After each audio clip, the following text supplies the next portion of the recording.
Are you curious about Gestalt language processing? You are not alone. Join me, Corinne Smoose, and speech therapy PD for our podcast, The Gestalt Get Together. Our episodes try to balance the enthusiasm and excitement about GLP and its associated intervention ideas, as well as a healthy dose of skepticism about how to understand and integrate this paradigm shift into your career and the field at large. We hope that you can get together with us to learn more about Gestalts.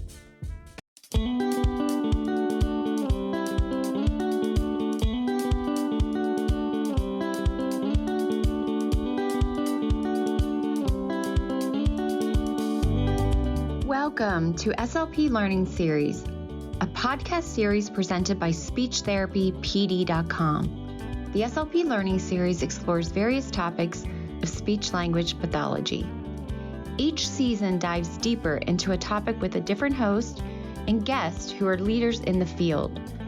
Some topics include stuttering, AAC, sports concussion, teletherapy, ethics, and more. Each episode has an accompanying audio course on SpeechTherapyPD.com and is available for 0.1 ASHA CEUs. Now, come along with us as we look closer into the many topics of speech-language pathology.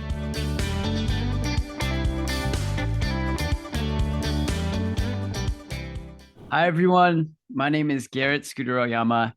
I'm back with another mini podcast series with SpeechTherapyPD.com. This one is called Tunes for Talk, Music as a Tool for Language Intervention. And today is the fourth installment, and it's called Development Through Musical Narrative, a melodic journey through music, speech, and storytelling with a board-certified music therapist. I mentioned before that I'm an SLP and a musician, so it's my pleasure to talk about how music, speech, and language are intimately related and how music is a practical tool for therapy in a bunch of different ways. So before we get started, just a few items to alert you to. This course is 1 hour and will be offered for 0.1 ASHA CEUs.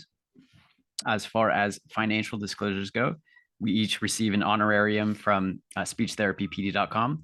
And Isabelle Engler is also the founder of Music and Tales and author of the Learning Songs with Colors book series and Here and Now. So we may be discussing those later. And there are no non-financial disclosures to discuss. And I'm so excited to welcome the incredible Isabelle Engler, who is a board-certified music therapist and children's author. She's experienced in working with hospitalized children and caregivers, children with autism spectrum disorder, adults with neurological impairments, and she desires to use music to serve children and families. Her singable books include Lunar New Year, Here and Now, and The Fishing Song. And they're really awesome. The visuals and the songs and everything are really fantastic. So recommend those. And she lives now in Southlake, Texas, with her husband and 2 daughters. You could find her at Music and Tales or visit www.isabelleengler.com. So just a little bit of connective tissue is that Isabelle and I actually studied music performance together at UCSD. So we somehow we stopped. We just hadn't heard from each other in a long time. And then I saw her on social media and just saw that our paths kind of converged in this way where we both did music and then suddenly got involved in therapy as well. So it's really cool to kind of reconnect. So yeah. How are you doing, Isabelle?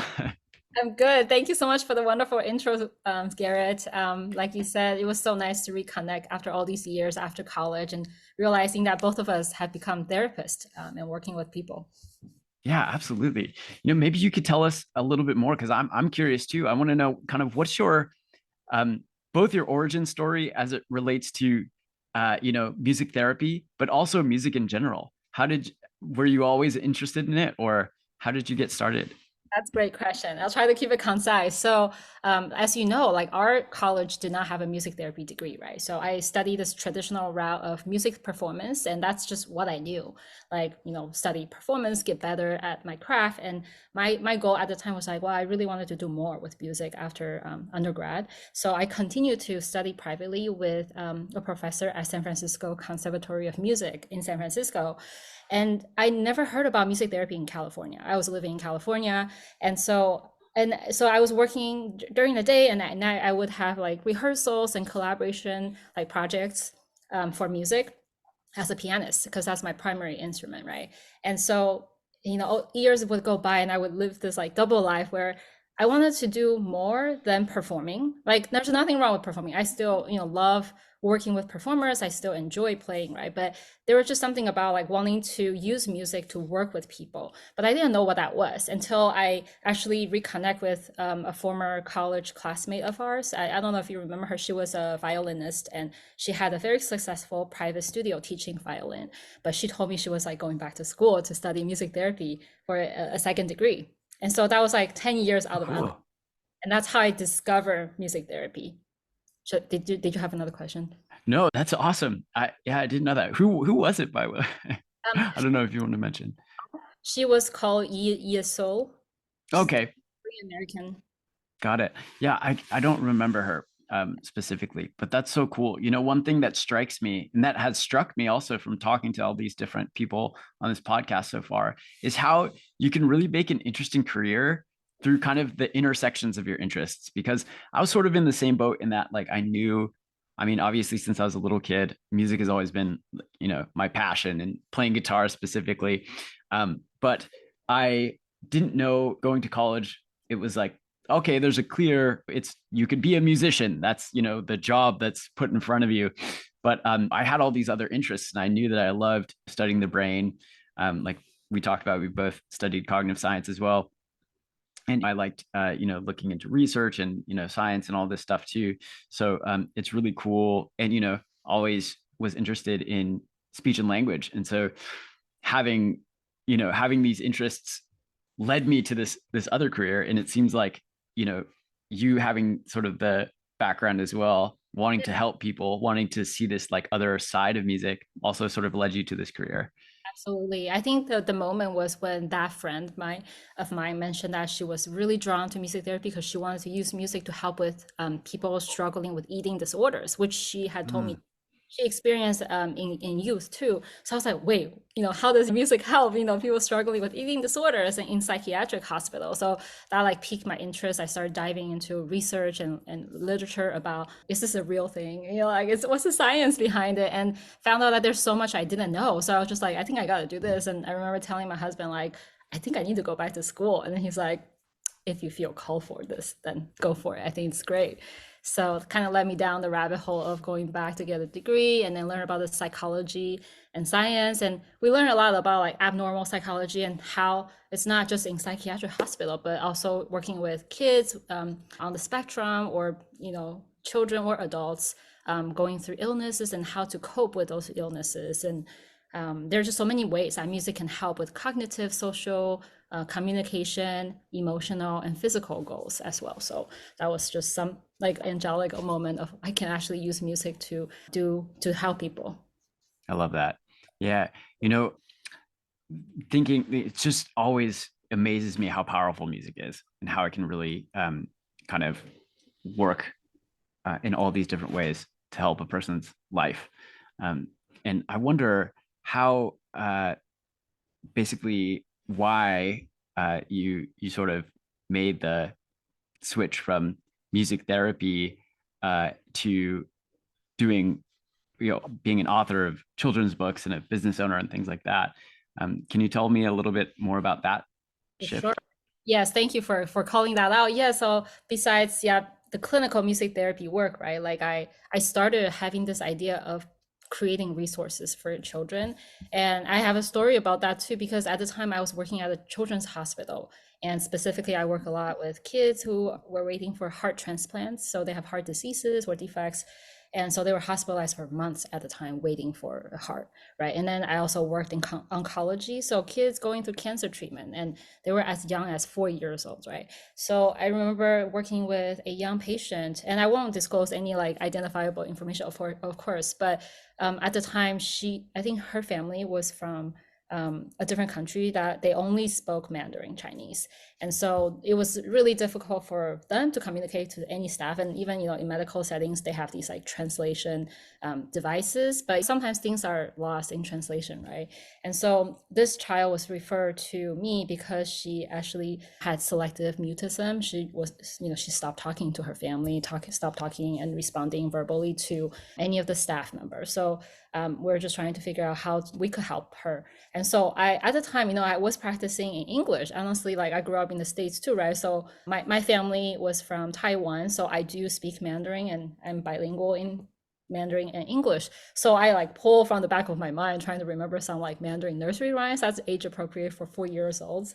And so I just remember her like eyes lit up, and her personality, despite going through this really traumatizing like bone marrow transplant treatment, which led to her like stop talking to everybody, like she came back alive. Like her personality came back, and she was engaging with us, and she was starting to share about things that she was excited about by pointing and then trying to talk to me in Mandarin. So that was just a very special moment to see, wow, like I always knew, right? As a music therapist, we use client preferred music. So we don't come in with, oh, here's what you're going to listen to right now. We try to really like understand and learn from the client's preference, and then use that to engage as a gateway to start the therapy session. And so seeing the effect of how like the native tongue, like the language that's in her native tongue and the music in that really opened that up. And we were able to build rapport really quickly. And we continue to have sessions that try to address her cognitive goals, because she was like missing out all the schoolwork, right? And she was just in hospital for this indefinite amount of time. And then also for social, for communication, and also just emotional as well. All these goals are about to create positive coping. So I was looking around like, okay, I wonder what else can I find as resources to see her on a weekly basis. And I was having trouble finding like materials that are written in Mandarin or Chinese. So I was creating a lot of these things, just like, from Canva, from like Word documents and Google, lots of Google slides and stuff like that. And then as a mom of two, I was also committed to teach my kids music and Mandarin. So these were two big goals of mine. So I was, in these two parallel lives, I was struggling to find like books and, visual aids in Chinese. So I was just like, okay, I'm just going to create some. And so that was actually one inspiration that led me down the road of like, you know what, I think I'm just going to start writing, because I was already doing these things, pieces by pieces. And so I started thinking about like, okay, what kind of themes would I want to do? And I definitely wanted to incorporate music. So that started the Learning Songs with Color series, where I basically rewrite songs that was in Chinese or Mandarin into English songs, but I keep it bilingual, so there's both languages in it.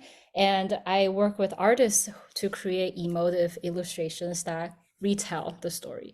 For example, the fishing song. I think, at my age, well, it's a little blurred out, but you can see this. Okay, there's a little girl out to the sea for adventures. It's a little blurry. Why it's detecting my face more. All right, it's out to the sea for adventure, and I think the theme is to overcome impossible challenges, basically, right? To have courage. And so I wanted to really convey through the storytelling aspects of picture books. Each spread it has very complicated illustration that but then with a singable line. And so through the stories and the actual like illustration, the caregiver or the parents or the teacher can really prompt discussions between them and also the child reading the book. And it's more than just like singing a song, but it serves as a visual aid, but also serves as a discussion point, and also to talk about how what is this girl feeling right now, and how do you think that she feels afterward. And then at the end we have the color-coded scores that can allow any kids to follow the colors and be able to play the song right away too, on the xylophone, on a toy piano, or keyboard, or boom whackers as well too. So just to create more accessibility to music and languages. I love that. There's so much in there. And for anyone interested, we'll provide a link to all the books.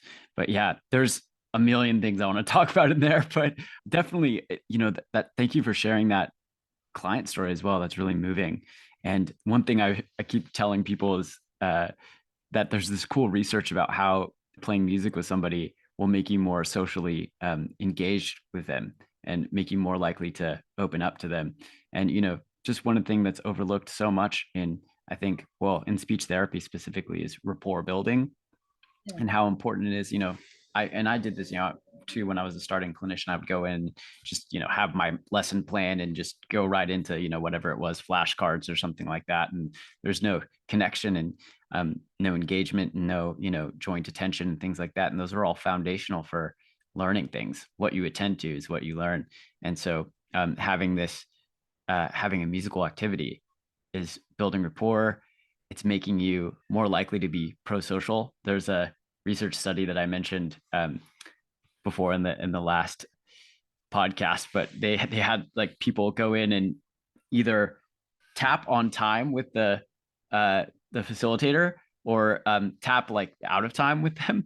And the people that tapped on time with the facilitator, like were making music together with them, were more likely to help them pick up a pencil that they had dropped. And so I just thought that was so funny. But there's all this other research too about how when you make music, you're releasing all of these pro-social neurotransmitters, oxytocin, dopamine, things like that, to really make things engaging and fun and more likely to, really connect with somebody. So that's so cool that it can, even for a kid struggling with selective mutism, going through, some really, really tough times, that music really opens some doors. So another just testament to how powerful it is. Absolutely. Like, I mean, that cancer treatment, like, it's just one example, right? Like, we have been consulted to kids who experience traumatic brain injury and who are trying to rehab, right? And also, grabbing a drumstick to tap on beat, exactly what you're saying, right? Like that is a movement, but then music can motivate them to actually work on that movement rather than just, without anything in front, you have to do certain movements that may be painful at the time. And then also just like, I think that I have some colleagues who work with stroke patients as well too, right? To sort of regain skills that they once had. So there's just so many powerful ways, because I think music in our brain, like the neural pathways, is all over the place, like across multiple domains. And I think research had only come out in the 90s because the brain scanning technologies to discover how that is mapping our brain and how like the effect of it. So it's still fascinating to me. Like every time, sometimes I hear different client testimonials, I'm really amazed by it as well too. Yeah, and I love that you brought into the bilingual piece. Like that's two of my passions, language learning and music. So that's really cool. I forget the quote, but it's like something like when you speak in someone's home language, you speak to their heart or something like that.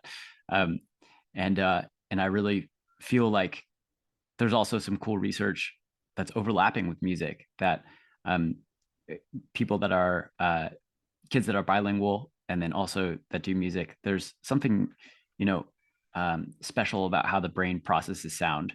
So they're more adept at reading and language, and it's all overlapping. And I don't know if you've ever heard of the opera hypothesis, but I talked about this with the other music therapists that we had on here. But it's basically like just a way to talk about the theoretical reasons why music would be helpful for speech and language processing as well. So there's a rich literature now about how there's overlapping brain areas, like you were talking about. When you're listening to music, you have to process sound at a more precise level. So that's the P in opera.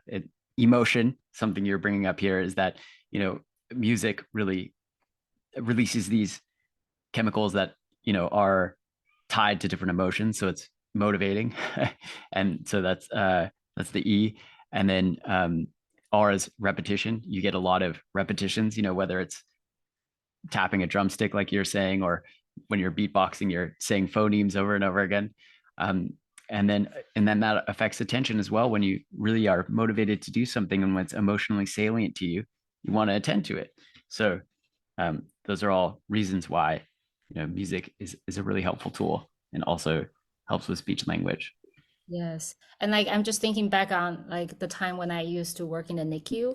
So lots of babies, right? Like babies don't speak English right away to you, but they're listening, they're learning. And I think music has this powerful way of like engaging with the babies, but also they learn to vocalize first before they speak, right? Any children.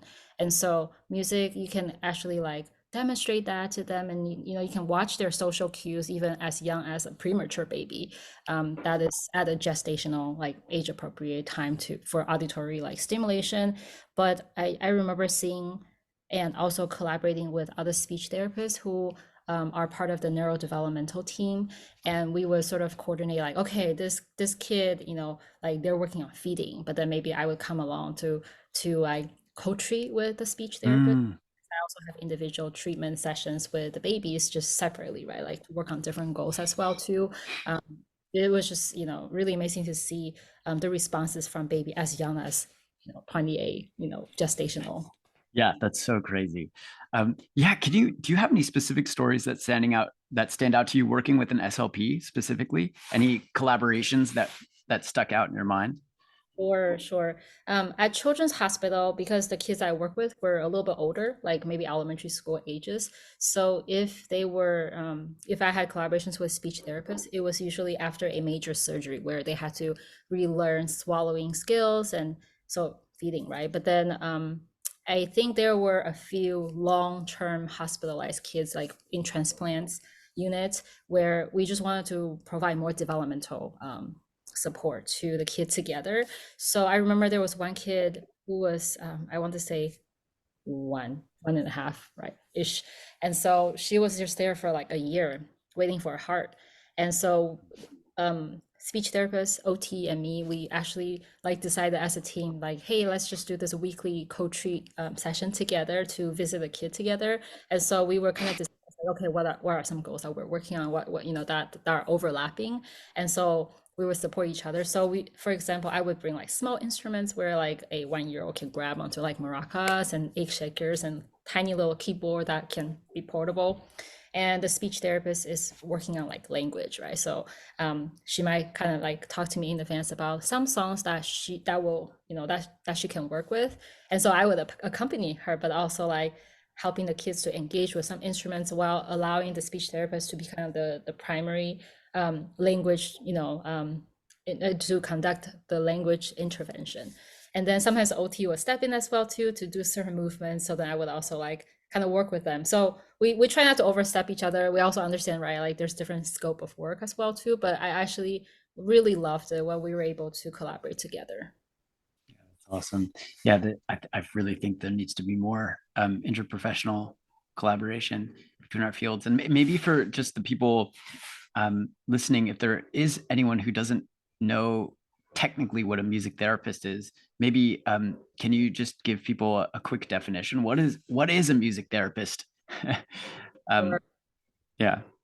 My one line elevator pitch excuse me, is that I love using, like, music therapy is to use music to address like non-musical goals through using intentional use of music, although it can also address musical goals as well. And so to pull in a quote by Kenneth Bruscia, who is a pioneer in music therapy, the definition, this is one of my favorites. I'll quote him: a reflexive process of intervention wherein the therapist helps the client to optimize the client's health using various facets of music experience and the relationships formed through them as an impetus for change. Cool. That's it. Yeah, that feels like philosophical. I'll have to think about that for a while. I'll just sit on that. As it can be a various music experiences, but for us, it's to optimize like the health, and also through that therapeutic relationship formed to move towards the change, right? And so the change can be like the defined, the identified goal domains like emotional, sensorial, motor, social, cognitive, communication. And also we have like a therapeutic process as well too, from referral to assessment to treatment planning, intervention, and then evaluation. In some settings, that's ongoing, right? But if somebody's working in private practice, working with kids on the spectrum, then that might look different. That's very different from like being in a hospital. So in different populations and settings, the goals might look different, and you also have to see what the client base looks like too. Absolutely. Yeah, it was. So I guess just like you're saying, in the schools, the music therapists that I work with, that were working across all of the IEP goals. So all the IEP goal domains, but they're using music as the tool to work on those things. I guess maybe something like a masseuse would use massage to help you with all, physical ailments that you might have. Whereas in SLP, speech therapists will have the section of goals that are specific to speech and language versus we're not using, well, we are kind of, but we're not specifically using speech and language as the tool where it's more of the goal focus. So I guess that's the difference. How does someone qualify, by the way, for music therapy? So you're mentioning an evaluation process. Yeah. So for the hospital setting, we work on the psychosocial, like we're in the psychosocial support role, right, in the hospital. And I'll speak about non-hospital as well after this. And so a referral can come from like a physician, from a nurse, can be a chaplain, and can come from like a PT or OT or even speech therapist. At Children's Hospital, some nurses are great. They're like, hey, this kid is about to be here for a long time. I just know that they can use support. Or this baby, like the parents are not able to be at the hospital to be with the baby very much. So this could be a great referral.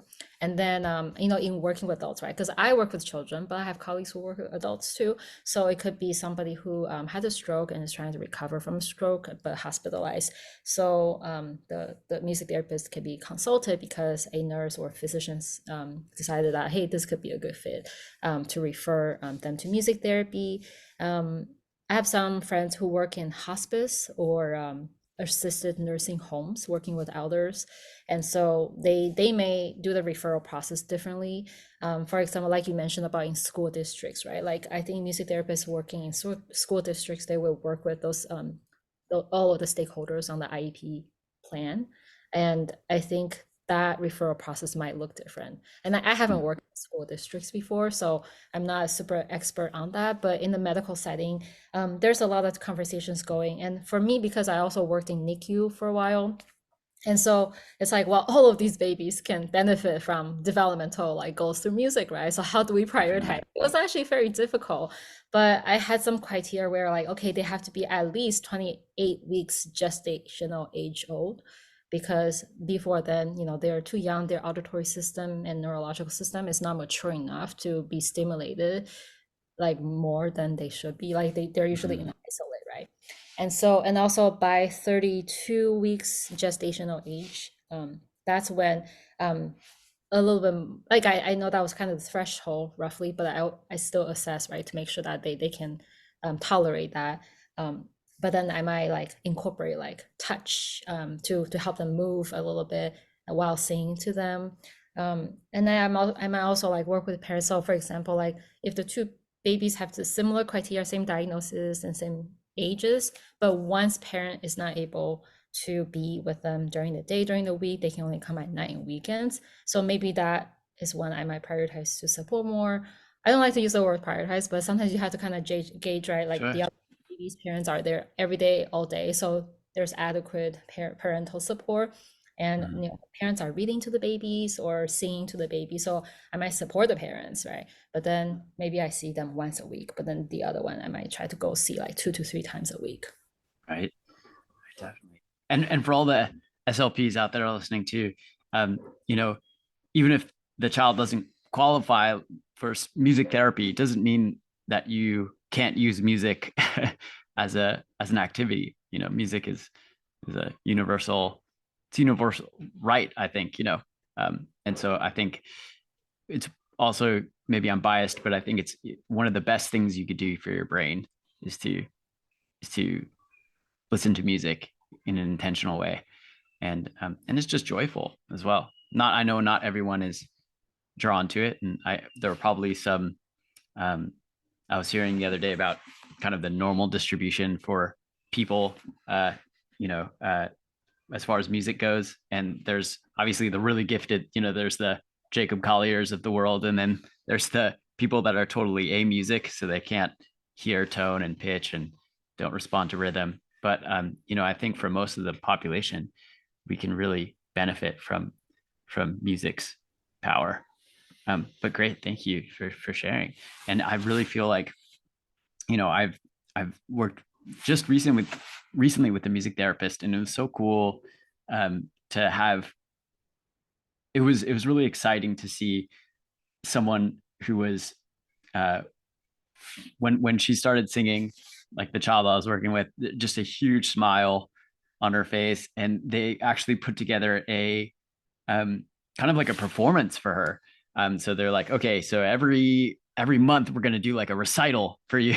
And just having that thing to work towards, just what made such a huge difference. So it's really great to have a therapist there who has training and is and can kind of create these settings Yes, like they can for the assess child.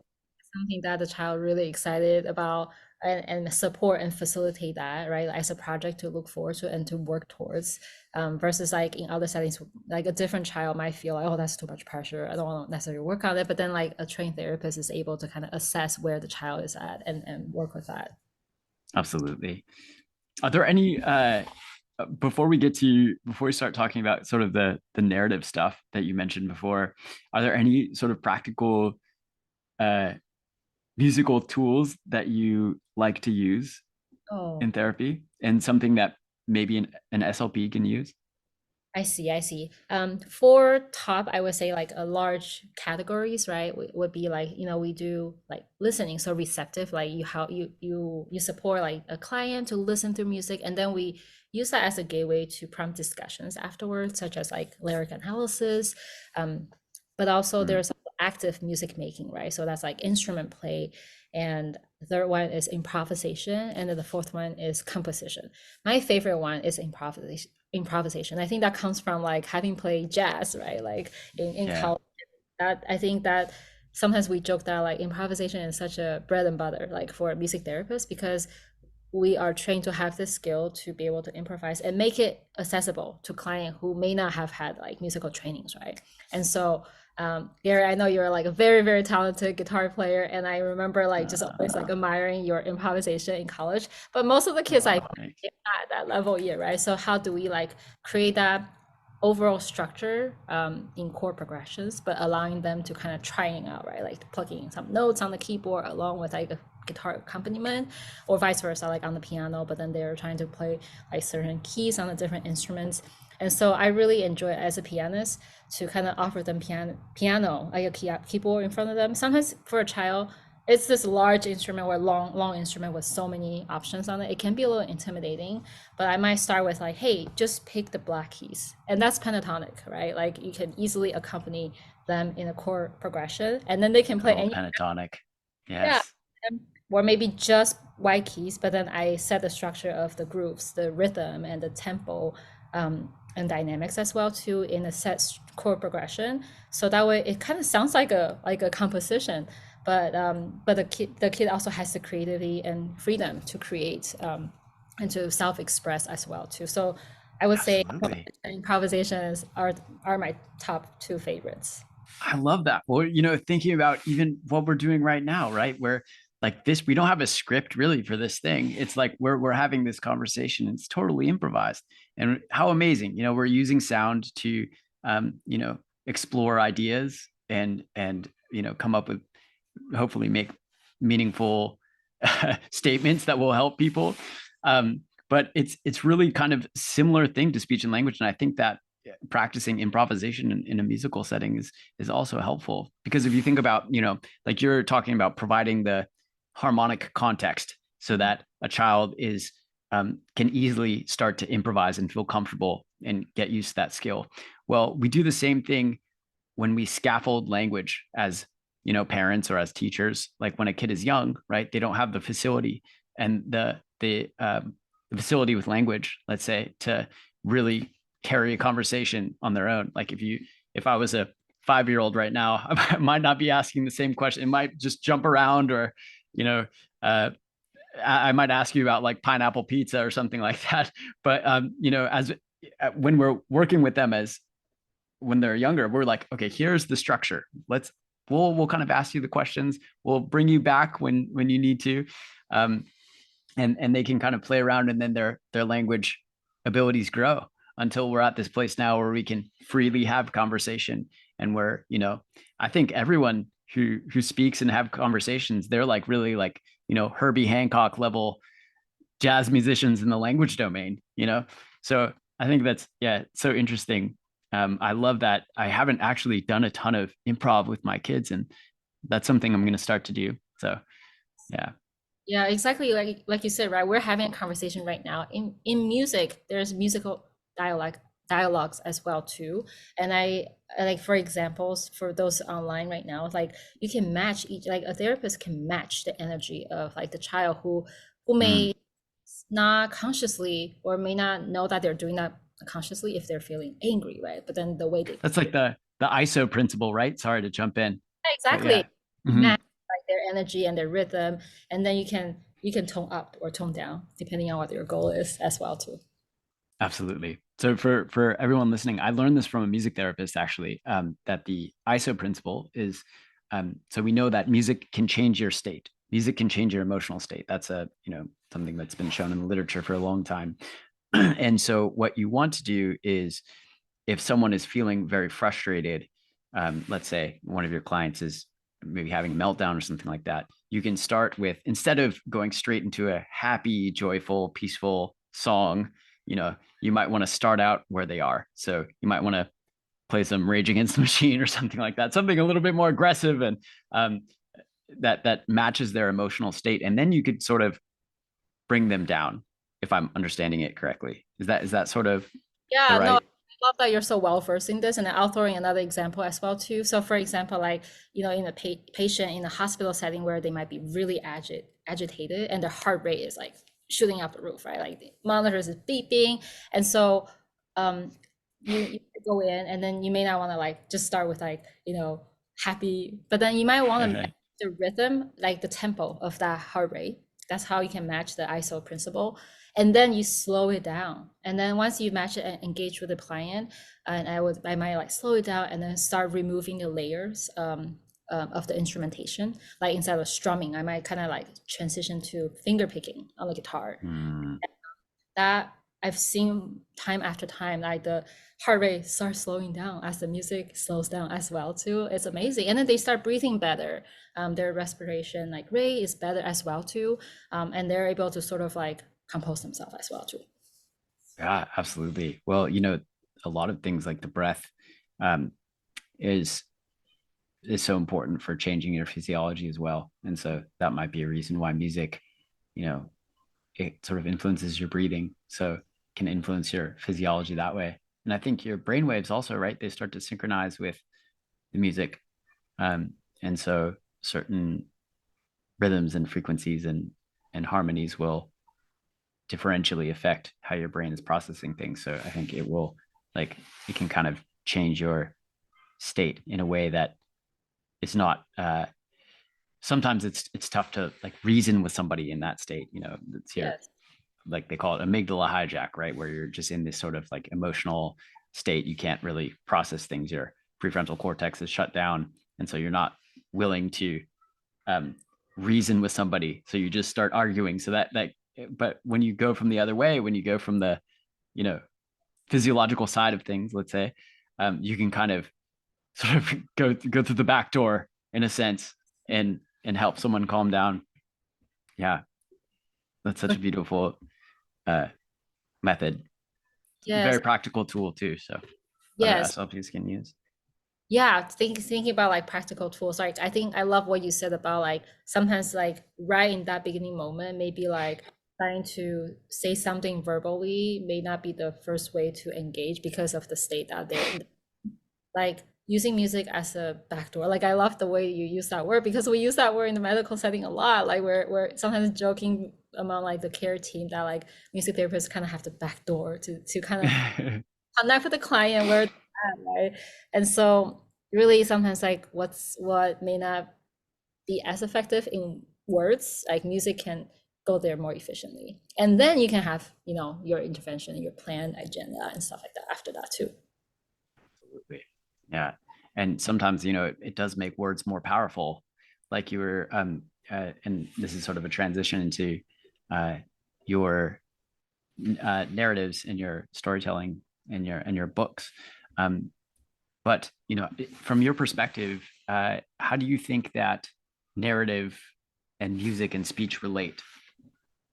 Yes. And so, yeah, that's a great question. So for me, at least in the clientele that I've worked with, like young children, like 3 to 8, where, they have such big development, right, within that age range in terms of like language development. And so like, even if they only speak one language, like let's say English, right? Like they go from maybe a few words, vocalizing something like, you know, to like speaking sentences, writing, right, reading, and all that. So there's just a huge range in that, and I think that there's a reason why so many preschools or nursery schools will use songs to kind of like sing about hello, singing about good morning, singing about the days of the week, the months in a year, because I think that like kids will remember that very like much more easily than if you just teach them in a speaking form. And so I do think that the memory retention, it helps a lot when there's music involved and singing, and singing is a great way to encourage the kids to mimic as well too. So for example, like I've seen this with the bilingual books that I've created, but also just like in working with kids, right, even without a book in hand, like let's say English is a client's primary language or dominant language, but they're also learning like Mandarin, for example. The pronunciation, like being able to sing through something in Mandarin, it comes quicker when they're learning it through music versus if you just like speak to them in one line and then they don't necessarily remember how to say it, but somehow in the song form, like I've seen kids just like memorize the song and start singing in Mandarin versus like they may not speak that in a sentence otherwise. So I think it's just amazing to me every time I see that. Yeah, and I think that's reflected in the research as well. Like, and also, just historically, culturally, like these have always been things. Stories and song have always been used together, and I think one of the mechanisms. I'm not sure. Um, this is sort of speculative, but when you're singing something, you're able to stretch out the sounds in a natural way. Like, you're not going to say something like, I went to, if you're singing something, you can stretch syllables, words, sounds out in a natural way. And so kids are, um, they're encoding that more easily, I think, because they're getting, you're getting more time to process it. And I think having that, also just the fact that music is more engaging is another reason why they're processing it at a different level. Yeah. Yeah. I remember one of my practicum settings was in a private practice, and their specialization was working with kids with autism spectrum disorder. And so some kids came in with nonverbal communication, like they have other ways to communicate, right? But then it's nonverbal. So I remember some of the kids might have the goals of like try to vocalize, like just to be able to say a sound like a vowel, right? So I remember there was one client. He was already in the teens, but my supervisor would work with him to just really make the sound of me, like me. And so she would like prepare and plan the sessions with songs that have these sounds. And then so they would have these musical dialogues and trying to prompt him and see how many times, did he make it like 3 out of 4 times, or they'll kind of take the measurements on whether or not he's able to make improvements, and he did over time, but of course this is not overnight, right? Like that was like ongoing weekly Sure. over months. Sure. Well, I like how you mentioned that it's something that helps kids to mimic, and joint attention and imitation are the foundations of speech and language. So, developing those skills, whether through music or not, is totally critical. Yeah. So I definitely think that, and I think going back to narrative too, I really feel like storytelling is so important. And if you're able to kind of increase the emotional valence of the story by putting it to song, and I think this is something like like ancient bards, right? Poets like Homer, they all told stories. Like the Odyssey was like composed and sung, and the way because they wanted. Whoa, I think there's an earthquake right now. Sorry. we'll keep talking. It's not a big one. So they, they would transmit these stories through sound. There would just be, people memorizing these huge, long, epic tales, and how incredible. And through that, you're transmitting, this really deep cultural knowledge. And so, and I think narrative is something, you're talking about autism. It's something that also helps you perspective take and learn. If you identify with the main character, you can see how different characters process different things. And I think having that set to music only makes it more powerful. Yeah, I know what you think about that. Too, because like I wanted to sort of share about some of this, the storytelling and having that narrative as well too, and blur my background so that way it doesn't like blur out. But for example, like Cool. this song, like we have this little character that the child reading it can connect and identify, right?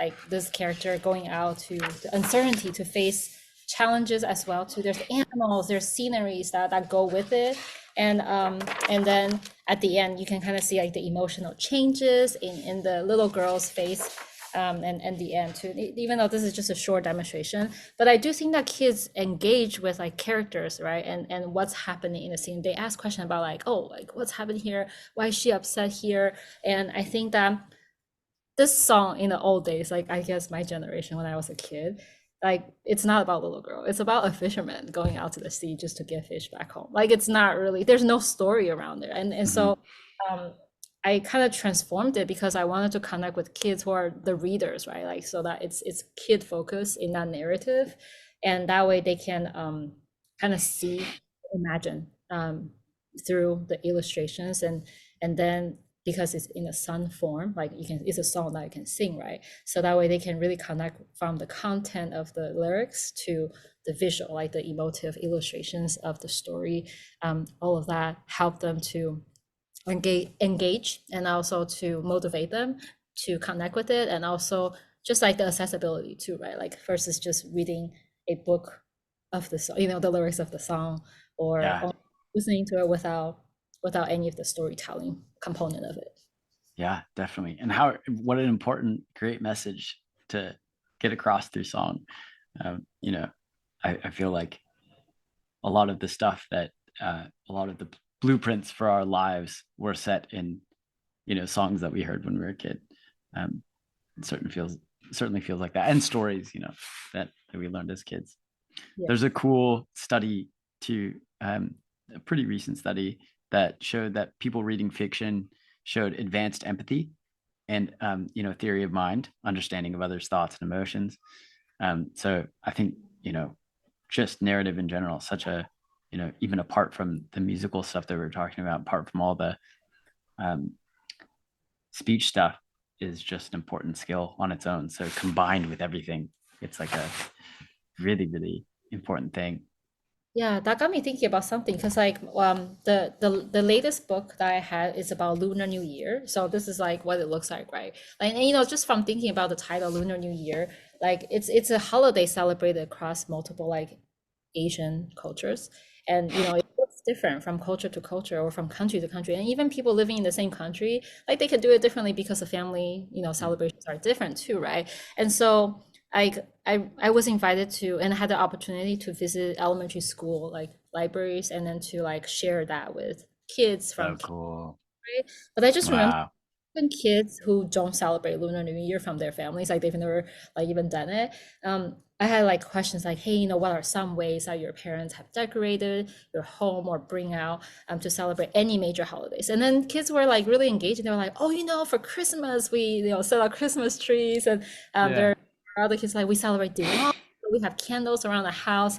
And I remember after one event, a kid came up to me and she was trying to like talk to me. She was like, hey, she was like only in first grade, and she was like, my dad is actually from Taiwan, and I never used to want to celebrate Lunar New Year because I didn't really understand it. But now that like I get to kind of like hear the discussions with people from different culture, but also hearing your book and singing through it, like, and understanding the meaning of it, like, because I post a message that it's about love and connection through family traditions rather than just like this obligatory thing that your parents Mm-hmm. need to do. Really kind of explore about like building family traditions together through singing songs, through activities and things that they do together. And so this girl was telling me like, I'm going to celebrate it from now on. And I was like, oh, that's like, So right. cute. It's an open-ended thing, but it was really cute to see that response. That's beautiful. Yeah. How important to breathe new life into really old traditions and important ones, So that's beautiful. Thank you for sharing. And like having resources for, bilingual kids, like you were mentioning, is so great as well. And having those discussions, that's what a cool thing, in honor to go to you have such an effect on kids minds at that age too. And so having this little girl totally reconsider how she's celebrating Lunar New Year, like this important tradition in her family, is like that's such a cool story. So thank you for sharing. Just a couple really important questions. So one is, if you were to take 5 albums with you onto a desert island, what would they be? Any genres? Any genre. Okay. Oof. All right. So I really like Hiromi. So there might be a couple. Like Place to Be is one of my all-time favorites. She's a jazz pianist and composer, and so Yeah, incredible. yes, A virtuoso. yes.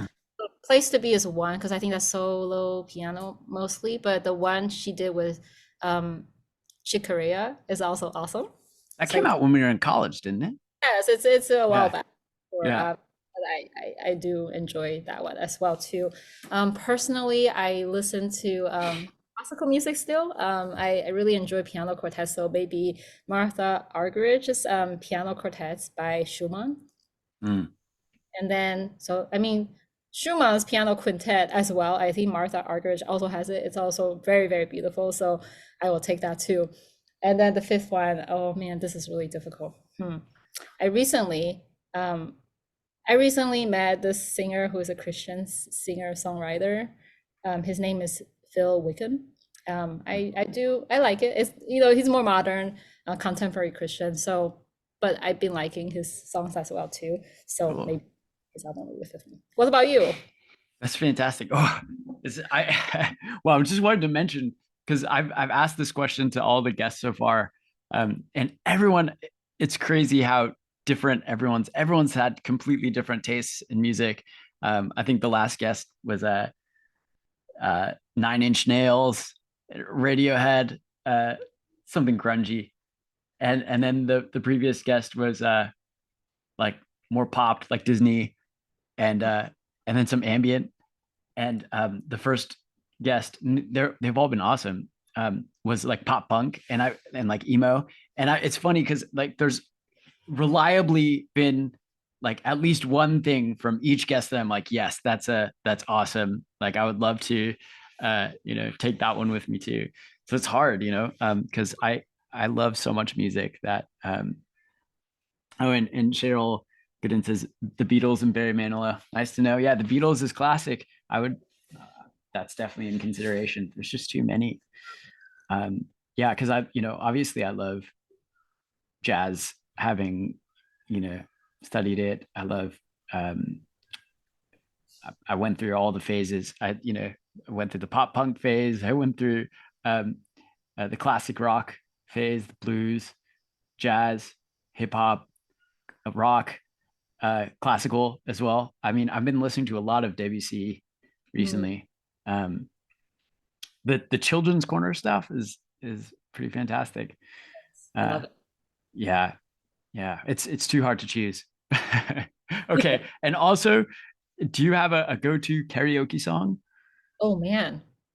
Okay, so I am a mom. So I have 2 kids, like 6 and 4, right? So when you mentioned Disney, I was like, oh man, if I was to go to like an island with my kids, then I definitely yeah. Like I already gave answers. But karaoke, I sing the song "I See the Light" from Tangled. I play that song all the time for kids.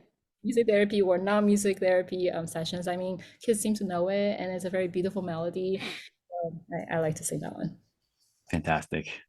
Well, we have a few minutes left, and I wanted to leave it open for anyone. And if we don't, we'll just continue to keep talking for a little bit. But I wanted to just ask if anyone had any questions. We'll open it up in the Q&A. You can feel free to drop any questions in there, and we're happy to do our best to try and answer them. But do you have, in the meantime, while people are thinking, do you have any advice to maybe young music therapists or anyone, maybe even young musicians who are in college and not sure what they want to do? Do you have any advice for them? Oh, I love that. Thank you for opening up that opportunity for me. So for young music therapists, I think one thing I heard a lot from people is that like they felt like having to advocate for their field can be tiring sometimes, right?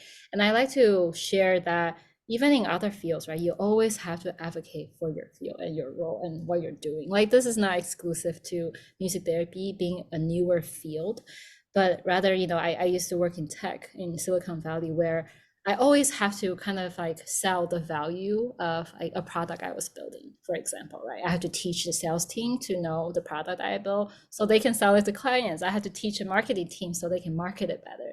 And I had to sell like the vision to the engineers to build it, why we're building it, because why the market needs it, right? So you're always going to have to sort of like share that value because people don't always know. It's not that they're like trying to devalue you, it's just that they don't know and people are not thinking about it. So I just want to like share that as an encouragement that don't think of it as like, oh, this tiring chore, but it's like, how do I like share the wonderful things that music can do, right? Like to help people.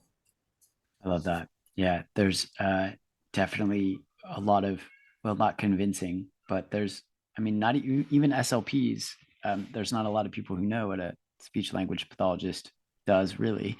Maybe they have some idea. And so when you're working with a lot of parents too, in order for them to, see what a difference it can make, you do have to do a bit of convincing, or you have to share, look at,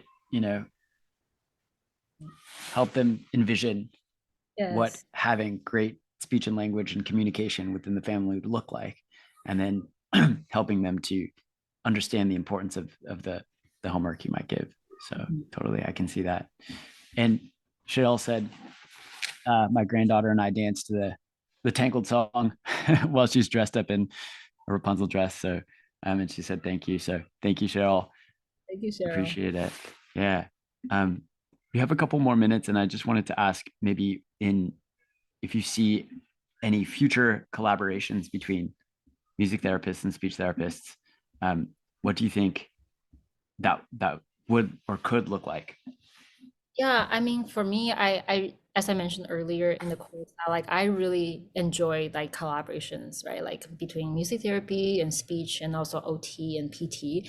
Like I love that. And so even outside the hospital settings, now I do more private work, right? And some of them are, it's not non-clinical, but like I don't see that as the end to collaborations. Like I would love to like, if I have a kid referred to me, who may benefit from like support from speech therapists. Like I'm not going to like be able to like work on the specific domains that speech therapist is trained to do, right? And I don't, that's why we don't say we're working on like speech, but then like only as the only goal. But then like I would love to like be able to connect with like the speech therapist that the kid may see, and or maybe this is like we can like support each other, right? And like how you ask like what are some practical ways that speech therapists can use music to kind of like engage when build rapport with the client. And that's the same thing, right? Like how maybe music therapists would like benefit from feedback from speech therapists on like, okay, what are some songs that are really helpful, or maybe you're working on this particular speech therapy like goals, how can we pick up like songs that can be relevant and aligned to meet that goals together. So something that I'm definitely excited. like songs that have particular speech targets or something like that. Or yeah, I can see that. Someone asked one question in the chat, and we have just a couple of minutes. We can try to address it. But they said, I work with kids with autism, and many times they enjoy music and will script lines from songs, but are frequently resistant to others singing along. So any tips for this situation? Any examples of what you've done with less responsive patients? Do you have any ideas? I have a couple, but Yes. And so, yeah, of course, this is kid personality dependent. So what I'm about to say might not be, exclusive, right? But then exhaustive like list. But, I've met kids who don't want other people to sing along either. They're like, they just want to be like, themselves kind of thing. What about humming? Like, is making humming sound along with them okay? Like, or is it playing an instrument while they sing? It depends on the setting, right? So, Scooter, do you have any other ways? yeah, totally. No, I think those are great. And I think it is a bit of problem solving here. I might try various methods.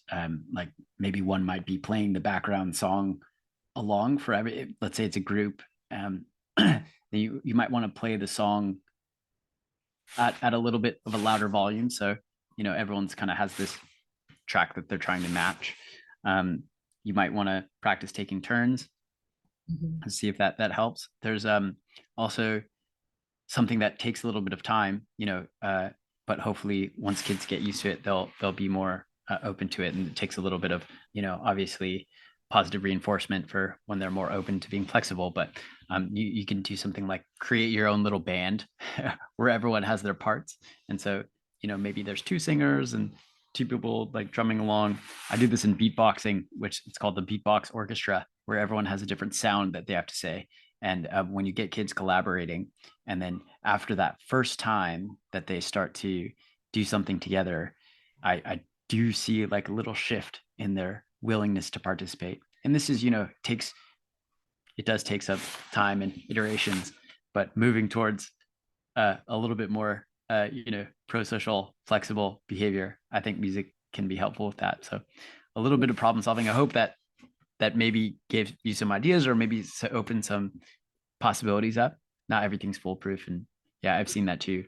So of course, group setting is different from individual settings, right? Like you said, taking turns in the group, but maybe in the individual session is taking turns between the therapist and the kid, right? So right. I love it. Absolutely. Yeah. So, well, thank you so much, Isabelle. You're an inspiration. And I always love talking with you and catching up. Where can people find you really quickly? I'm pretty easy to find on the internet, but Instagram seems to be my most engaging place. So at Music and Tales, you can find me. You can find me, on Google, like isabelleengler.com is my site. The website for the books are musicandtales.org. Any last remarks or conclusions you'd like to leave us with? Oh, just really appreciate you all sharing part of your day with us. Thank you so much, Garrett, for having me and inviting me. Great questions, and love the conversation. So it's just been great and a pleasure to be part of this. It's always lovely reconnecting. So thank you again, Isabelle. And thank you. We look forward to seeing you again at another course. All right. Take care, everyone. Bye-bye.